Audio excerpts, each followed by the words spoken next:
এরপরে প্রশ্ন হলো, ইমামের প্রতি ভক্তি না থাকলে তার পিছনে কি আমার নামাজ পড়বো কিনা? সুবহানাল্লাহ, এই তো আরেক ফেরেশতা পাওয়া গেছে। আমি তো মানুষ দেখি না, সব তো ফেরেশতা ফেরেশতা লাগতেছে। ভাইরা আমার, ইমামকে ভক্তি হয় না, মানুষটা কি পরিমাণ ভক্তি মানে ফেরেশতা হলে এটা সম্ভব। ইমাম সাহেবের প্রতি কি হয় না? ভক্তি হয় না। তবে হ্যাঁ, এটা এখানে ট্রল করার কিছু নাই ওই ব্যক্তির ক্ষেত্রে যার ইমাম সত্যিই কোনো পাপে লিপ্ত, খারাপ কাজে লিপ্ত, বিদআতে, শিরকে, কোনো ডেঞ্জারাস কাজে লিপ্ত, তার প্রতি ভক্তি না হওয়াটা দোষের কিছু না। কিন্তু আমি যেটা ট্রল করলাম সেটা হলো, আমি অনেক মানুষকে দেখেছি এমন যে ইমাম সাহেবের প্রতি ওনার ভক্তি হয় না, মানে এমনি ওনার ভালো লাগে না। আমার মনে আছে 2002-2003 সালের দিকে বা 4 সালের দিকে আমি মণিপুরে এক মসজিদে ইমামতি করতাম, জুমা পড়াইতাম।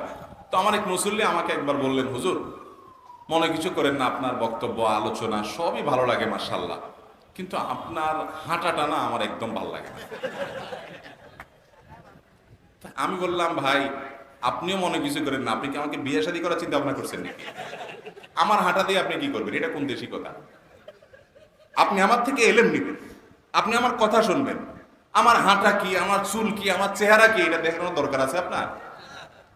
আমরা চাই আমাদের ইমামগুলো সব আরশ মহল্লা থেকে নাজিল হবে, ফেরেশতার মতো হবে, ডান বাম কোনো কিছু থাকবে না।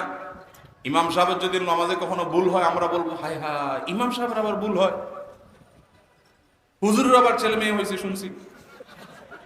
এই হলো আমাদের দেশের মানুষের মন মানসিকতা, ঠিক না বেঠিক? আরে ভাই, আপনার ইমাম সাহেব দিন শেষে একজন মানুষ, ওনারও ভুল হতে। নামাজে আমাদের নবী করিম সাল্লাল্লাহু আলাইহি ওয়াসাল্লামের ভুল হয়েছে, আপনি কোথায় আছেন? উনি নামাজে এক রাকাত কম থাকতে সালাম ফিরে ফেলছেন ভুলে।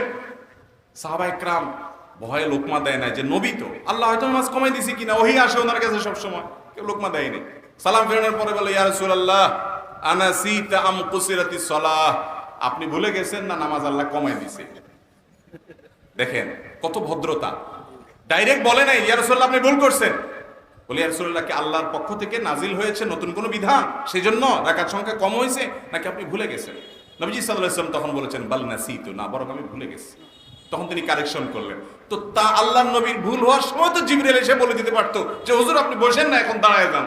তো তার ভুল হয়েছে, আল্লাহ জিবরিল পাঠান নাই, তার ভুল হয়েছে, মানে মানুষ হিসাবে যে ভুলে যাওয়া, এই ভুলে যাওয়ার বিষয়টা ঘটছে একবার ফজরের নামাজে।